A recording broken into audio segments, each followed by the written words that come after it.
Bueno, ahí ven el histograma de casos de toda la pandemia, ¿verdad? Desde el 2020 hasta ahora. Fíjense que en las últimas 4 o 5 semanas hay un ascenso, pero el gran salto se dio en la semana pasada. Probablemente en esta también vamos a superar en un 50% más otra vez lo que alcanzamos la semana pasada. Quiero recordarle que perdón, el día de ayer superamos los 2.500 casos en un día. La semana pasada cerramos por arriba de los 5.000 casos, ¿verdad? Un porcentaje que más que duplica a la semana anterior. Estamos en un periodo de ascenso de casos. Eso va un poco con lo que está ocurriendo en la región, principalmente en Brasil. Muestra una curva muy parecida a la curva que tenemos nosotros de ascenso.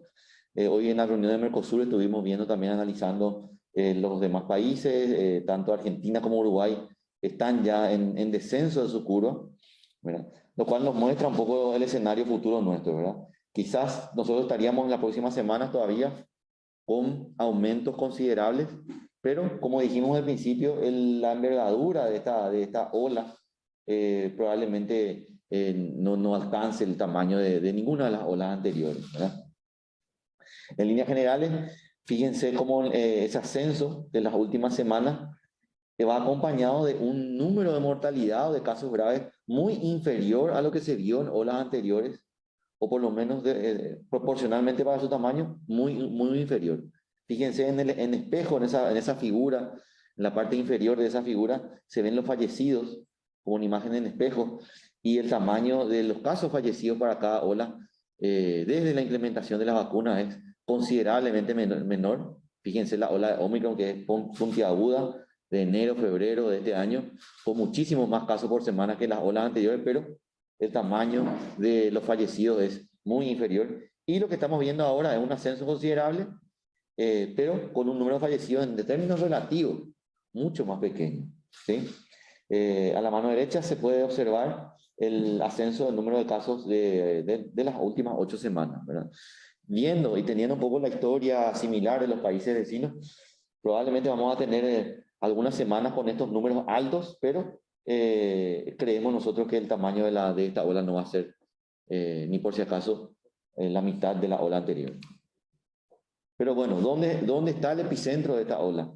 Nuevamente es Asunción y Central la que sigue acumulando la mayor cantidad de casos.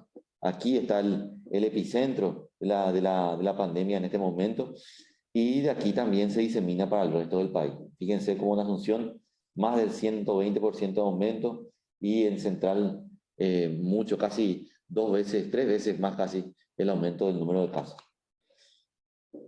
Pero fíjense también en el resto de las regiones del país cómo se disparó el número de casos en Alto Paraná. Eso también, por cambio de la estrategia, se ampliaron los lugares de toma de muestras, los horarios. Eso también facilitó a poder ver de manera más clara lo que está ocurriendo en otras regiones del país, ¿sí? Esto ya se vio en la semana pasada, un 400% de aumento en Alto Paraná, también considerable en Caguazú, en Guairá, en Cordillera, y un poquito menos, pero también en aumento en Casapas. Prácticamente todas las regiones también, como Canindeyú, ¿verdad? San Pedro, Concepción, Amambay, Itapúa, todas presentaron un aumento considerable, lo cual hace este aumento de más del 150% que se observa a nivel país. En el Chaco también, principalmente Presidente Hayes, el distrito de Villa Hayes, ¿verdad? Como incluida dentro del área metropolitana de Asunción, también muestra un aumento considerable. Pero en líneas generales, este aumento todavía no eleva varios municipios a los niveles de circulación comunitaria altos, ¿verdad? Todavía más del 80% de los municipios se encuentran en un nivel 1, un nivel bajo. Las cabeceras departamentales poco a poco van subiendo de nivel. Las grandes urbes, las grandes ciudades de nuestro país van subiendo en los niveles de circulación comunitaria, y es solamente Asunción la que se encuentra en nivel 4, el nivel de circulación comunitaria alto, lo cual significa que el virus, en cualquier reunión de más de 5 o 10 personas, sí o sí, es alta probabilidad de que una de las personas sea portador del virus y pueda ocurrir contagio. Por eso en los lugares donde tenemos nivel 3 o 4, insistimos en el uso del tapaboca, insistimos en el uso, en recordar ventilar los espacios, ¿sí? Esto es aplicable para todos los niveles, pero principalmente cuando se alcanza nivel 3 y ni que hablar de nivel 4, estas recomendaciones tienen mayor grado de recomendación. Otro comentario que quiero compartir con ustedes, ¿verdad? Estamos observando, fíjense, estas son las últimas dos olas, digamos, la ola de enero, febrero de este año y lo que está haciendo esta ola. Y en los diferentes colores, en naranja principalmente, los casos de reinfección que vemos. Fíjense que la reinfección en la ola anterior estaba alrededor del 10-15%, y ahora, aunque es mucho menor, proporcionalmente equivale al 30% de los casos que se tiene semana tras semana, son reinfecciones. ¿Qué significa eso? Que uno de cada 3 casos que tiene COVID tuvo ya COVID antes, ¿sí? ¿Qué significa esto? Viendo de la mano que también los casos de mortalidad y letalidad son relativamente bajos. ¿Qué es lo que siempre dijimos? La vacunación no evita que no te contagies, pero evita las formas graves de la enfermedad. Recordarán los gráficos anteriores, la curva de fallecidos es muy inferior comparado a la cantidad de casos que tenemos, ¿sí? Y veamos gravedad ahora. Estos son los internados. Es cierto, rompimos la barrera de los 300 internados actualmente. O casi el 10% de estos están en terapia intensiva. Hoy la terapia intensiva si es que están en un alto nivel de saturación, se da en gran medida por los otros virus respiratorios, ¿sí? Por las otras patologías que también están ocurriendo, y en menor medida es el COVID el que suma. Si nosotros vemos todo el panorama de todos los casos, de todas las internaciones que tenemos en terapia intensiva, es muy inferior la cantidad de casos de COVID comparado con las otras patologías. Pero bueno, igual hay un ascenso, pero que es ínfimo para la cantidad de casos que estamos teniendo. Este ascenso, fíjense, esta tabla lo que quiere mostrar un poco es más allá del área central y de Asunción, los otros departamentos, las otras regiones sanitarias en las últimas 8 semanas, o sea, en los últimos 2 meses. Fíjense cómo en la última semana, la semana anterior, cómo se dispararon las internaciones también allí. De tener 3, 4 internados nomás en Itapúa, hoy, o sea, la semana pasada ya tenemos 17, ¿verdad? De tener en Paraguarí 3 o 6, ahora tenemos ya 16. Y así, fíjense, Guairá también, Concepción, los diferentes departamentos están duplicando sus internados por COVID. Y si nos fijamos por grupo de edad, de estas internaciones que se dan en todos los grupos de edad, fíjense que cada color allí de esa curva ascendente son grupos de edad, pero fíjense cuál es la que es más hacia arriba y la que es más vertiginosa y la pendiente más hacia arriba, es el verde oscuro, que son los adultos mayores, ¿sí? Las edades de más de 60 años son las que se disparan en el número de internaciones y son las que explican la mayoría de los casos graves internados y la mayoría de los casos que fallecen también. Bueno, y para ir cerrando mi parte, hablar un poco cerrar el tema de la gravedad de las internaciones. Fíjense, esta es la curva a la izquierda, ven, es la curva de todos nuestros fallecidos que tuvimos hasta ahora, y los tonos de colores equivalen un poco al genotipo que estuvo circulando. La primera ola principalmente relacionada con la ola de Wuhan, la primera, luego la más grande, el azul, fue gamma, ¿verdad? El celeste más claro fue delta, donde tuvimos pocos casos realmente fallecidos, pero también fallecieron por delta. Y de naranja que entró Omicron, ¿sí? Tiene una cantidad de fallecidos también considerable, pero mucho menor que las anteriores, aunque tuvo más casos, ¿verdad? Pero recordemos ahí el impacto positivo que tienen las vacunas. Y agrandamos un poco esas últimas semanas para ver los fallecidos de las últimas semanas por esta ola del sublinaje Omicron, el sublinaje BA2, es el que está circulando principalmente ahora. Tenemos también circulando el BA5 en menor medida, pero el BA2 es el que está liderando. Esa primera parte de Omicron de enero fue el BA1, diciembre, enero, pero ya desde hace unos meses tenemos el BA2 y hoy es predominante, y también ya detectamos en nuestro país el BA5, ¿verdad? Son más contagiosos, pero el impacto es, por lo menos en los países que están más avanzados en la epidemia, el impacto en cuanto a internaciones y fallecidos es menor cuando las poblaciones están bien vacunadas. Entonces, cerrando la última semana, fíjense, sí hay un aumento de fallecidos, rompimos la barrera de los 10 fallecidos por día, más de uno. Después de tener semanas con uno fallecido, con dos fallecidos, ahora estamos superando la decena de fallecidos por semana. Es relativamente poco, pero bueno, el número de fallecidos es muy similar también todavía a otras patologías. Recordemos que sigue circulando virus sincicial respiratorio, sigue circulando y en mayor medida influenza, y también tenemos fallecidos por esta patología y también tenemos vacunas para esta patología. Así que con esto cierro mi parte y le dejo la palabra al doctor Castro. Muchas gracias, doctor Guillermo. Seguidamente tendremos la presentación del doctor Héctor Castro, director del programa ampliado de inmunizaciones. Muy buenas tardes, muchas gracias. Seguimos un poco con la presentación de lo que se refiere el Plan Nacional de Vacunación, y en ese sentido vamos con lo que atañe específicamente a la vacunación contra COVID. A ver si me dejan pasar, por favor, la siguiente diapositiva. Ahí está, perdón. Bueno, este análisis que estamos presentando ahora tiene cierre para el mes de junio. Claramente el aumento que está presentando el número de dosis aplicadas con relación a la cuarta dosis es la que estamos viendo en mayor cantidad. En el día jueves se había superado las 15.000 dosis aplicadas en un solo día, una situación que no lo veíamos desde el 18 de marzo. Esta cifra fue ajustándose con el registro posterior, de lo que se refiere claramente al registro nominal. Bueno, esta cantidad de dosis dentro de lo que es el total diario, en su gran mayoría corresponde al segundo refuerzo, o sea, cuarta dosis.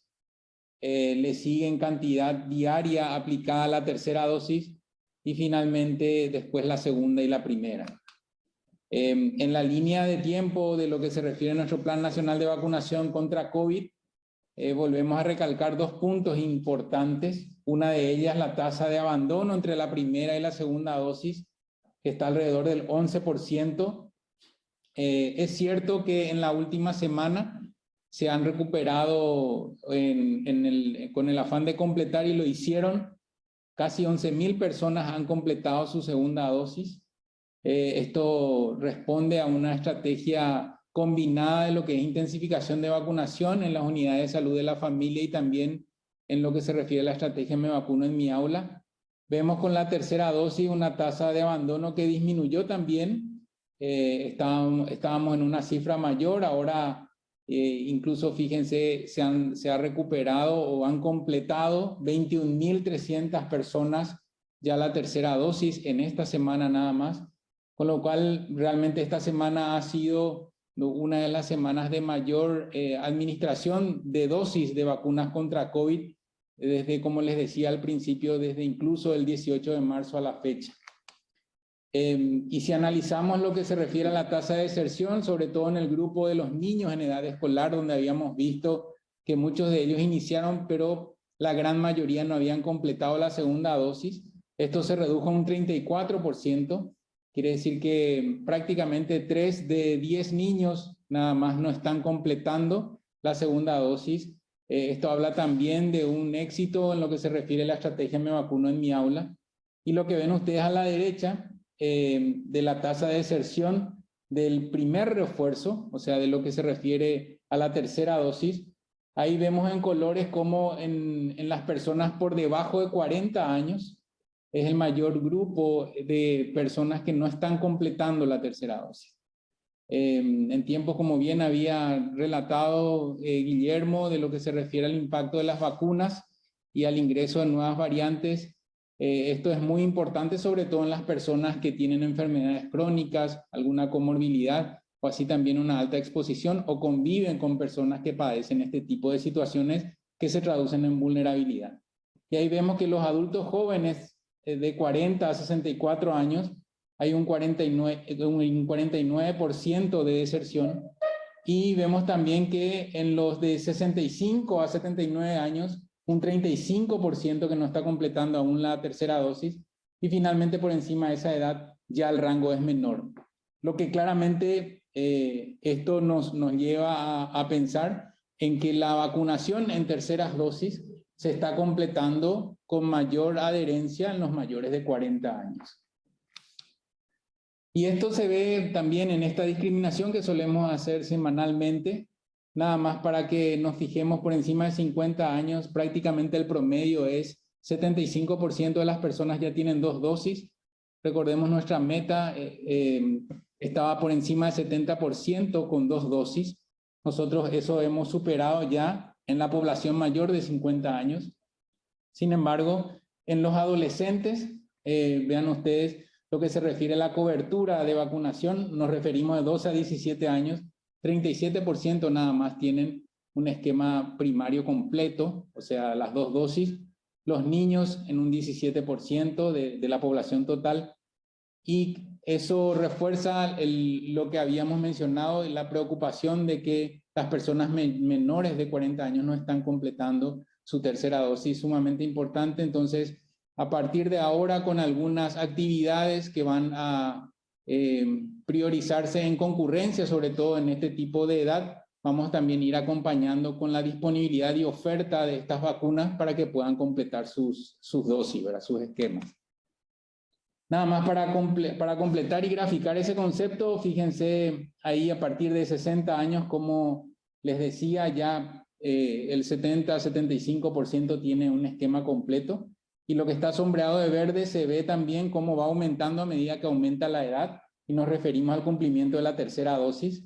En el extremo izquierdo ustedes ven que claramente en 12 a 17 años esa cobertura es muy baja, pero hay un quiebre a partir de los 40 a 45 años donde empieza a aumentar el cumplimiento de esa tercera dosis.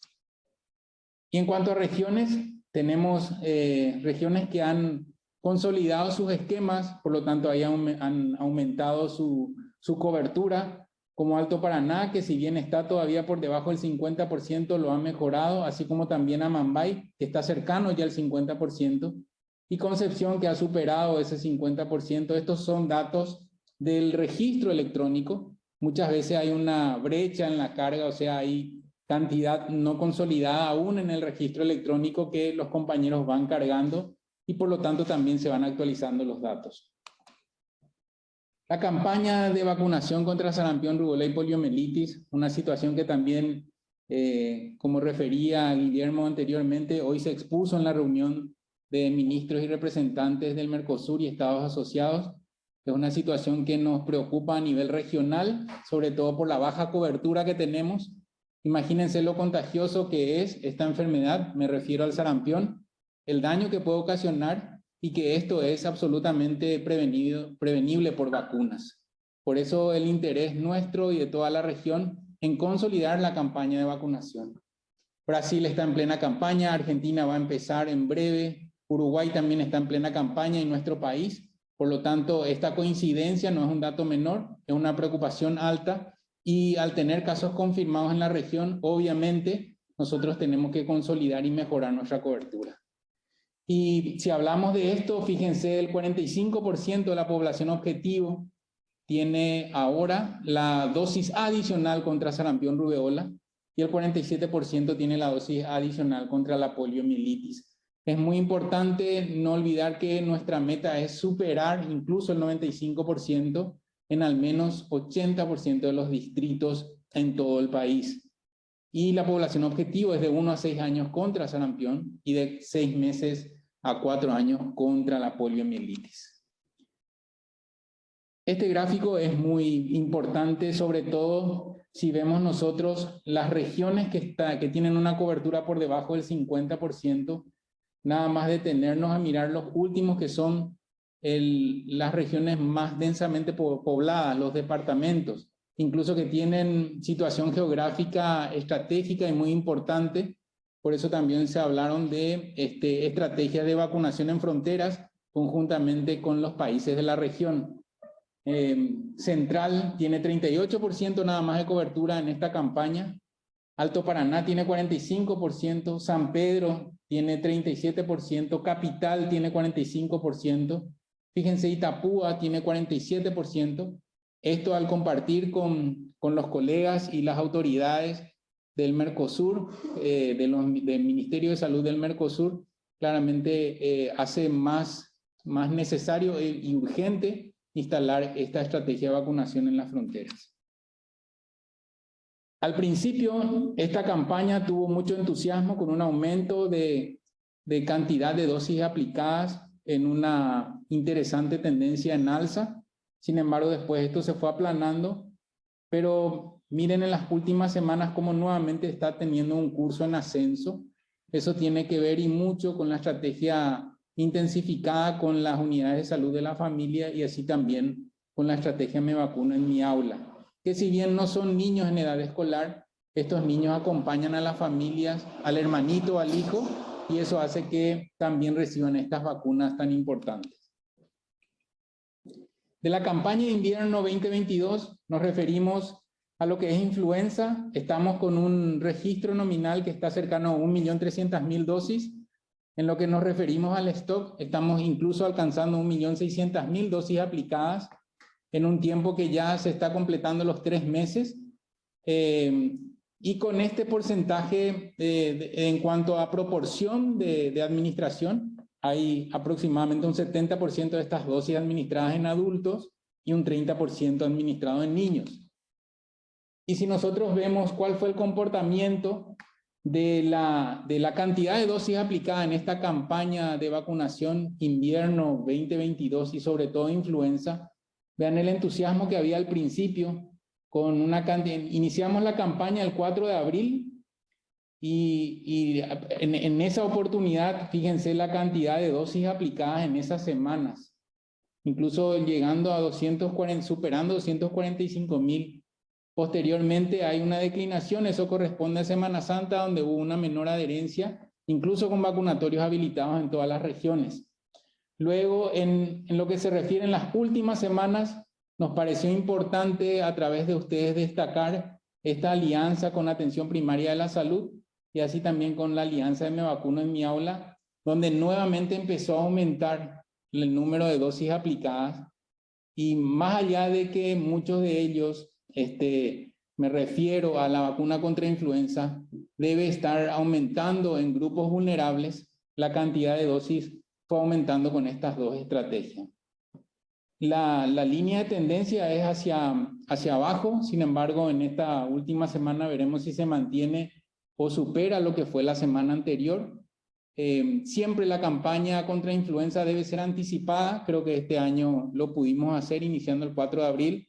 Debe tener también un tiempo corto, no superar los 3 meses. Nosotros estamos ahora completando los 3 meses. Sin embargo, hay todavía una cobertura baja en grupos vulnerables que ustedes ven aquí. Personal de salud tiene 22,2% de vacunación contra influenza este año. Embarazadas tiene 41,3%. O sea, hay prácticamente 6 de 10 embarazadas que no tienen vacuna contra influenza. Adultos mayores llegando a un 30%. 7 de 10 adultos mayores no tienen vacuna contra influenza. Y los niños menores de 3 años, sobre todo, tan solo un 11% tiene vacunas contra influenza. O sea, la idea de compartir estos datos con ustedes es que a pesar de que se haya administrado una cantidad importante de dosis, que lo hayamos anticipado y que nosotros necesitamos que sea en el menor tiempo posible, hay grupos vulnerables o grupos de riesgo que aún tienen una cobertura muy baja. Entonces, si estás dentro de estos grupos, consultar con tu médico, es sumamente importante que recibas estas dosis, sobre todo con el aumento de cuadro respiratorio que no necesariamente se ciña a lo que es COVID, sino que también influenza. Siguiente.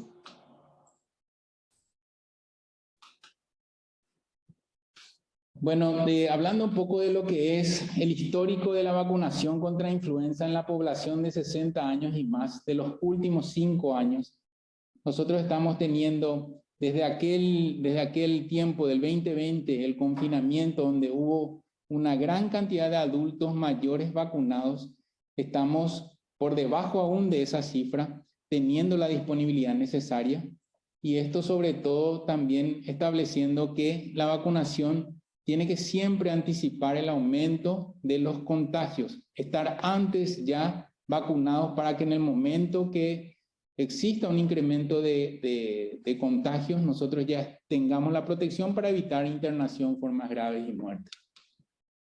De los avisos que nosotros queremos compartir, recordar que tenemos Pfizer pediátrico en los niños de 5 a 11 años. En los adolescentes de 2 a 17 años tenemos Pfizer. Y a partir de 18 años, AstraZeneca, Pfizer, así como también hay CoronaVac, incluso Sinopharm. Las próximas semanas se van a confirmar la llegada también de Moderna, con lo cual vamos a evaluar también esta plataforma en los grupos de edades que corresponden y así como también el booster o el refuerzo que corresponde con esta vacuna, me refiero a Moderna. En embarazadas, que justamente Paraguay había iniciado la vacunación en embarazadas con Moderna, continuamos con Pfizer a partir de 12 semanas de embarazo. Y esto es importante, pues sobre todo hay una transferencia también de defensa a los niños, incluso menores de 6 meses, con lo cual también ante esta situación no solamente se protege la mujer, sino que también el niño que va a nacer. La segunda dosis, el intervalo mínimo en los adultos, Pfizer es 3 semanas y el resto de las vacunas 4 semanas. Y en los niños, Pfizer pediátrico, el intervalo entre la primera y la segunda dosis son 8 semanas y con CoronaVac 4 semanas.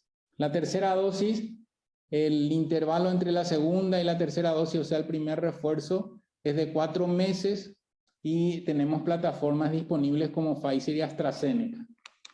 Y en relación a la cuarta dosis, o sea, a ver si me ayudas para la siguiente, por favor. La segunda dosis de refuerzo, insistimos que la población mayor de 50 años, el personal de salud, personas con inmunocompromiso, ya sea por cáncer o algún tratamiento que realmente implique un descenso de las defensas, están sumamente indicados ante esta situación. Pero por otro lado, también nosotros disponibilizamos y recomendamos a los mayores de 18 años, sobre todo en aquellos que tienen viajes impostergables, que necesitan de plataformas que estén habilitadas por agencias regulatorias para que ingresen al país de destino, y aquellos que padecen enfermedades crónicas, que realmente nosotros instalamos una situación por demanda que obviamente estaría indicada la vacunación en esos casos. El intervalo es también de 4 meses entre el primer y el segundo refuerzo.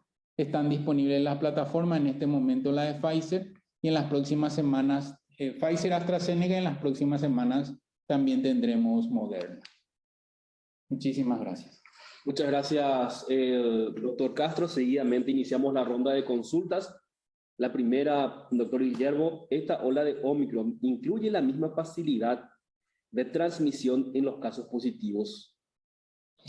Siempre se habla de que las nuevas variantes son más contagiosas que las anteriores. Eso van a leer en todas las informaciones a nivel global. De hecho, es una manera de que el virus siga circulando, ¿verdad? Tiene que ser más contagioso que la variante anterior para seguir generando nuevos ciclos que vamos viendo, ¿verdad? Entonces, hoy la BA2, que es la que circula principalmente en nuestro país, es más contagiosa que la BA1, el sublinaje de Omicron que tuvimos al principio.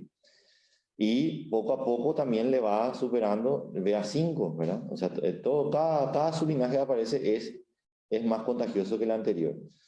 Entonces, es más contagioso, pero sí vemos el impacto con respecto a enfermedades graves que en gran medida, debido a la vacunación, el impacto cada vez es menor, ¿verdad? Eso es lo que puedo decir. Siguiente consulta, ¿seguirá la vacunación en las escuelas?